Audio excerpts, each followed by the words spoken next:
Mains की कुछ चीजें तैयार कर रहे थे। हम 1857 की क्रांति के कोजेज, उसके कॉन्सिक्वेंस, उसके फेलियर के रीजंस, उसका नेचर, ये सब तैयार कर रहे थे। कल वाली एक क्लास में हमने उसके कोजेज पढ़े थे कि क्या कारण रहे थे 1857 की क्रांति के। मैं बार फिर वापस डिस्कस करूं उनको, सुनना, आप ढंग से सुनना। मैं फिर चाहूंगा कि ये वाली क्लास आप ज्यादा सीरियस लें। फैक्ट याद करने कतई टफ नहीं होता है।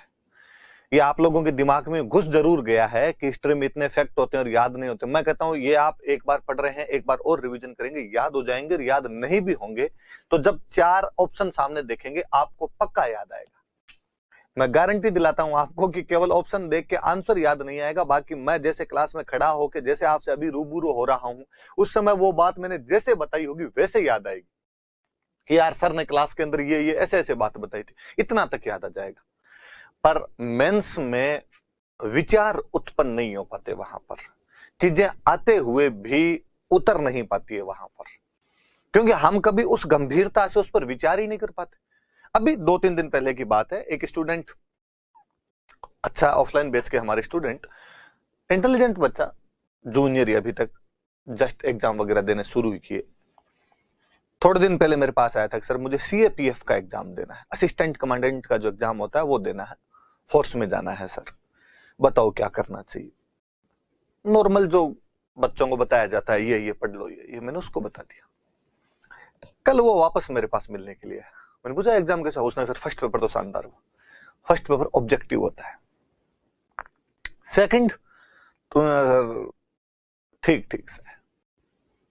क्यों ठीक ठीक सा क्यों है? तुम तो इंग्लिश मीडियम को, इंग्लिश मीडियम वालों के तो, हिंदी मीडियम वालों के तो थोड़ा सा लफड़ा रहता है उस एग्जाम के अंदर, इंग्लिश वालों के लिए तो वो केक हो जाता है, होम ग्राउंड हो जाता है। क्यों नहीं कर पाए? कहा सर मुझे चीजें आ रही थी, मेरे से लिखी नहीं गई। आईआर का क्वेश्चन आया था, मेरा विजय सर से पूरा आईआर पढ़ा हुआ, सारी एक एक चीज मेरी याद की हुई, पर सर उनको मैं कैसे उतारूं, क्या लिखूं, पहले क्या लिखूं, बाद में क्या लिखूं, ये सर हुआ ही नहीं मेरे से। तो उतना अच्छा नहीं गया सर जितना जाना चाहिए था। एग्जैक्टली वो बात मैं आपको कहना चाहूंगा, आपके साथ भी सेम प्रॉब्लम आएगी।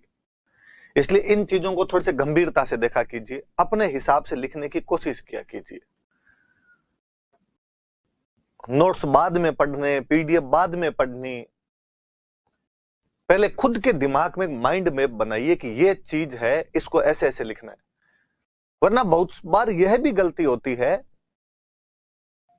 कि आता तो है पर जो चीज पहले लिखनी थी वो बाद में याद आई, जो बाद में लिखनी थी वो पहले याद आई। रिटन एग्जाम में कॉपी जाती है आपकी, आप तो जाते नहीं साथ में। कई बार जब यहां पर स्टूडेंट मेरे पास आंसर लिख के लाता है, मैं कहता हूं ये पहले लिखना था, बाद में लिखना था, ये करना था, स्टूडेंट कहता है सर वो जल्दबाजी में हो गया था सर, ये मुझे पता है सर ये पहले लिखनी थी, अगली बार मैं पहले लिख लूंगा। उस एग्जामिनर के सामने आप नहीं जाओगे, कॉपी जाएगी, कॉपी में जैसा जो कुछ लिखा हुआ है बंदा उसको मानेगा।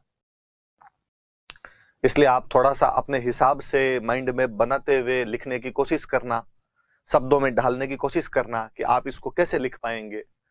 चीजें हमारी जितनी पढ़ी हुई है उनको एक जगह संकुचित करके, संकुचित हालांकि नेगेटिव वर्ड हो जाता है पर वही करना पड़ेगा, और कोई तरीका नहीं है अपने पास में, कंक्लूड करके उनको एक जगह उस विस्तार से लिखना जिस विस्तार से आंसर चाहता है आपसे। तो सोचना भाई इस बात को आप थोड़ा सा ना, तो आप ध्यान से सुनना।